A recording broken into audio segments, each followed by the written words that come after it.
What is going on, homies? My name is John Solo, and today's subject of discussion is a theory about The Good Dinosaur. I may be alone when I say this, but I loved The Good Dinosaur a lot. I was really surprised when I heard that people were really disappointed with it, and even more surprised when I read parents' reactions to the movie. They said it was a bad movie, they said it was too scary for kids, they said it was too similar to Disney movies that we've seen in the past, etc.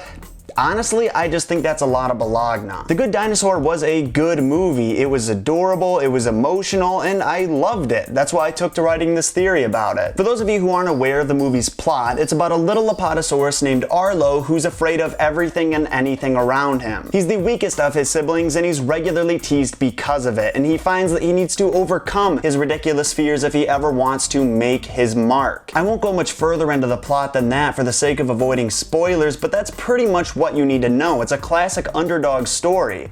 But while watching it, I was thinking, why is Arlo the underdog? As in, why is he such a wimp?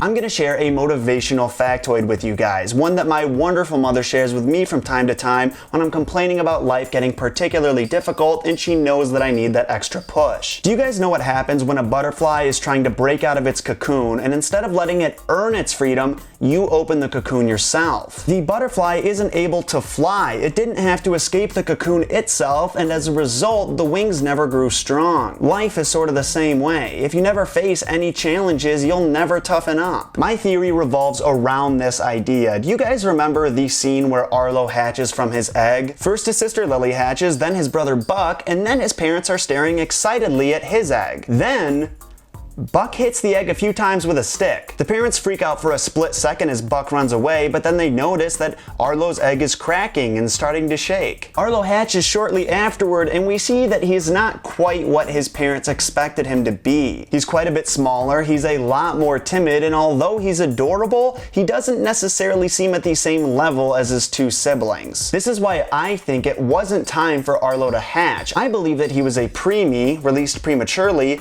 and there's a decent amount of evidence to back this up. First off, like I said, before Arlo's egg even shakes, Buck hits it with a stick. On his third strike with the stick, it cracks exactly where he was hitting it. I believe that if it weren't for Buck, Arlo wouldn't have hatched yet. Think about it this way, Arlo's egg is the biggest of his siblings and he was the smallest one born. I realize that from the audience's perspective, this is for the sake of comedy, but how does that make any sense? Imagine if Octomom got as big as she did just to have one baby. I realize that dinosaurs and humans are not anatomically similar, like dinosaurs lay eggs and humans don't, but still, it's a similar concept. The egg probably wouldn't be that big if Arlo wasn't expected to get that big. I personally think that Arlo is actually going to develop to be a massive Apatosaurus like his father, but he needed a little bit more time to develop, or maybe his mother laid his egg a little bit after Buck and Lily's. Arlo not being fully developed could also explain why he's so goofy looking. Compare him to his brother and sister. He's got more bulbous eyes, knobbier knees, lankier legs and neck. Have you ever seen a baby in the womb? They have massive heads, and as they develop at a certain point, all you can identify is their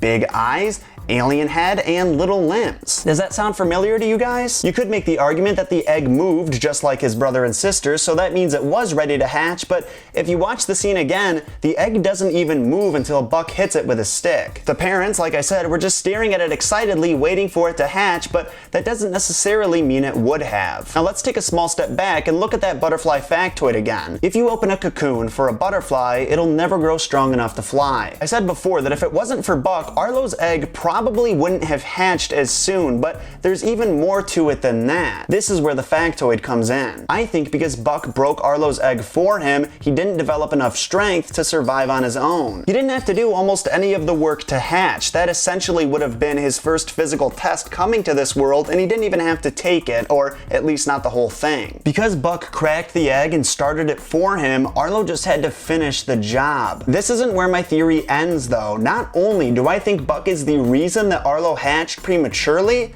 I think he's the reason that Arlo's afraid of everything. Think about it this way. What if you were fully conscious while you were in your mother's womb and, you were just living your fetus life, floating around, chin-chillin', absorbing nutrients, and then suddenly someone started punching your mom in the stomach. Poor Arlo's first interaction with the outside world is somebody smashing up the only home he's ever known. That'd be pretty traumatizing if you ask me, and as we all know, the way that you treat a child or a baby can have profound effects on their psyche. Arlo may not remember the incident vividly, but that's why he grew up with a general fear of everything. So if you think about it, all of Arlo's shortcomings are Buck's fault, which makes it even more messed up that his older brother teases him so much. But that, my friends, is the end of today's theory. What did you guys think? Like I said, I wrote this theory 100% on my own, so I would love to get some feedback. Either leave me your thoughts in the comment section down below or hit that like button. If you really enjoyed this theory and you want to share it with another Disney or Pixar fan, you can also hit the share button down below and share it to either Facebook or Twitter. Speaking of FB&T, I've got links to all of my social networking sites in the description down below. Go give those a like or follow if you're feeling it. And of course, don't forget to hit that subscribe button if you want to be notified every time I upload another video. I upload about 2 a week. Thank you guys so much for watching today.